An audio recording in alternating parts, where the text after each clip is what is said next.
So ang laging sinasabi at iniiyak ni Claire Castro ay bakit daw hindi natin pinag-uusapan yung good news? Paano ba naman kasi? Ganito ka mag-good news. Tingnan nyo, itong usapan ng dengue. Masabi lang nila na bumaba yung cases. I don't know kung talagang sinadya nila ito na ganito yung ilabas nilang data para lang masabi na nagtatrabaho yung Pangulo. Tingnan ninyo, bumababa yung case ng dengue sa Pilipinas. So, puntahan natin ito ngayon, press con niya, at ipapakita natin na bakit ganito kasi yung ginagawa ninyo. Panlilin lang na naman to eh. Tuloy-tuloy na pagtutok ng Administrasyong Marcos sa kalusugan ng mga Pilipino, inulat ng Department of Health ang pagtuloy ng pagbaba ng bilang ng mga bagong kaso ng dengue. Patuloy daw yung pagbaba ng kaso ng dengue. Mula 12,050 new dengue cases 12,050 na bagong cases. Kailan yan? noong March 2 hanggang March 15, March 2 to March 15. Ngayon, ang data na susunod ay bumaba sa 9,289 ang bagong kaso ng dengue. so 9,289 daw yung bagong cases. Tama nga naman. Kung nung March 2, tingnan, sinulat ko eh. Tingnan nyo, sinulat ko kasi. Yan. Kung March 2, nung March 2 to 15, 2015, new cases, 12,050. March 16 to 29, new cases, 9,289. Totoo nga naman, bumaba. Pero bakit kinat nyo yung isang buwan sa dalawang data? Kasi nga naman, may pabagitan nila na bumaba talaga. Kasi yung sabihin na natin, itong yung first 2 weeks ng March ay 12,000 at naging 9,000 na lang nung third at fourth week. Ang galing, no? Bumaba. Pero kung titignan mo yung total, new total cases ay 21,339. Bumaba nga ba talaga? O hindi? O ano lang to? Propaganda lang to para masabing bumaba. Tingnan nyo, 9,000. 12,000 dati. Kasi tingnan nga natin, itong report mismo ng PNA. Philippine News Agency to ha, guys. Yan. Asan ba? Ito yung PNA. Yan, PNA. Dengue. Cases up to 72% in first 2 months of 2025. Kasi nababahala sila dito, guys, sa pagtaas na to. Kaya kailangan nilang mag-damage control. Tingnan nyo, sa utos ni Pangulong Bongbong Marcos, bumaba. Tingnan natin itong report. The Department of Health on Tuesday said a total of 62,313 dengue cases has been recorded from January 1 to March 1. So January 1 to March 1 yung data. Pero ang ginamit mo na data ay ano? March 2 to 15 at March 16 to 29. Hindi ba mas maganda na yung yung pagko-compare mo kung bumaba ba talaga o hindi ay quarterly din? Kasi yung binigay ninyong quarterly ay ito from January 1 to March 1, new cases, 63,313. Hindi ba mas maganda na masasabi nyo na bumaba talaga yung cases ng dengue kapag yung data na ibinigay nyo ay March 2, 2025 until June 2, 2025 din para mas accurate, 'di ba? Pero hindi yung March lang ang nilabas nyo na. Atat kayo kasi nakita nyo may pagbaba para masabi nyong bumaba yung cases. Tuloy natin to.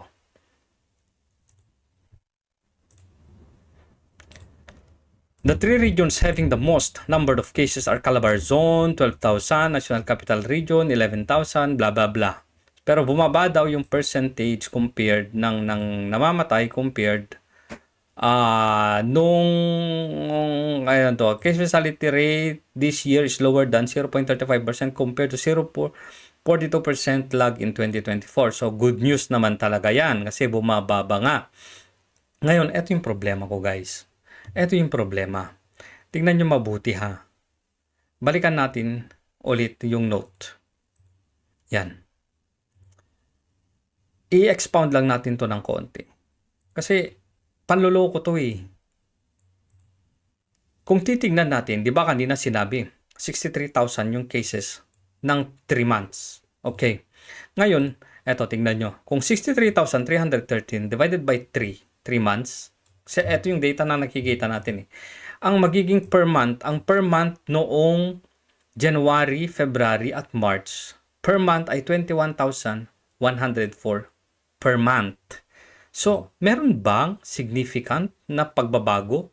This is March, 21,339. Pero, ang average ay 21,104.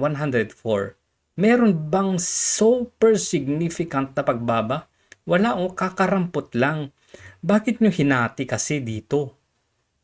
Para masabi nila na bumaba kasi meron silang figure na 9,000 na lang. Pero pag pinag-add mo siya, yung 12,000 tsaka 9,000 magiging 21,339. Walang pinagbago. Walang pinagbago yung bilang ng cases. Halos wala o. Ilan lang yan? Mga 200 lang. Nasa 200 plus lang o. Significant ba talaga yan? Ha? Significant ba talaga yan? And take note ha, ang dengue season is from June to February. So June mag-uumpisa ngayong June, mag-e-end yan ng February. So itong March na to, na data nila, nag-end na ang dengue season. As in, dapat talagang, normally talaga dapat, pababa na yung dengue cases. But no, pag tinotal mo is 21,339 pa rin. Which is, again, kung yung average nung data last 3 months ay 21,104. So there's no significant na decrease ng dengue cases. Wala. O, tuloy natin si Claire Castro. Yan. Na naitala pagdating ng March 16 hanggang 29. Iniuugnay ng DOH ang pagbaba ng mga bagong kaso sa pagpapatupad ng pinag-igting na vector control sa mga komunidad. Pinaigting nyo pa yan ha. 200 lang sa buong bansa ang pagbaba kung titingnan natin yung data na binibigay ninyo. Bukod pa rito, ang mas maagang pagkonsulta dahil sa health education program ay nakatulong din para maipababa ang case fatality rate. Naging mabilis rin ang Teka lang, dyan sa case fatality, yan sa consultation na yan. Pero ang kilala guys, last month, natingga yung anak. Alam nyo kung pinunta sa hospital. Doon sa hospital sa kanila, walang dengue kit. Totoo to. Walang dengue kit. Pumunta, ngayon yung tatay, doon sa kabila pang town. Wala pa ring dengue kit. Alam nyo kung saan sila nakakuha? Doon sa city. 3.5 to 4 hours away doon sa kanila. So, nakiusap pa sila ng tao mula doon para magdala ng dengue kit. Sila mismo ang naghanap ng dengue kit. Tapos paigting, pausok pa more. Baka ibang usok yung sinisinghot ninyo. pagbibigay ng sapat na medical attention para sa mga dumudulog sa dengue fast lanes ng DOH hospitals. Dengue fast lane. Sasabi ko lang yung example ko. Personal knowledge to guys. Hirap na hirap maghanap ng dengue kit. May fast lane pa kayo sa dengue na yan.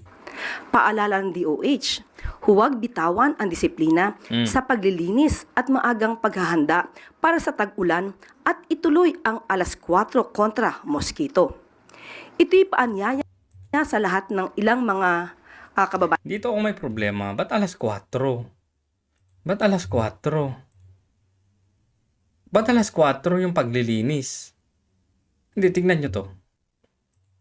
Galing to ng Galing to ng UNICEF, South Asia. Sabi dito, Aedes mosquitoes normally bite. Ito yung mga mosquitoes na carrier ng dengue. During the day, especially 2 hours after sunrise and just before sunset. So you are at the biggest risk of getting bitten and infected with dengue during these times. Bakit hapon? Palubog yung araw. Alas 4. Sabihin natin hindi pa palubog ng araw yung alas 4. Maaabutan ka Sabihin natin na maglilibot-libot ka, maglilinis-linis ka.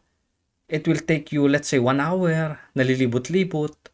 Eh, diba, palubog na yung araw pag ganun.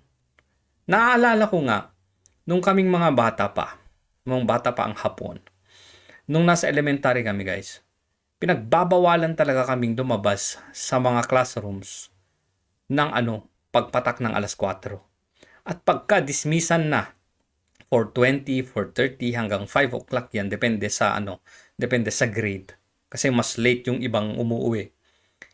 Ang laging bilin sa amin ay wag nang maglaro sa compound ng school. Bakit? Kasi maraming mga halaman doon. At ang sabi nila, sa oras na yan ay naglalabasan na kasi yung mga dengue.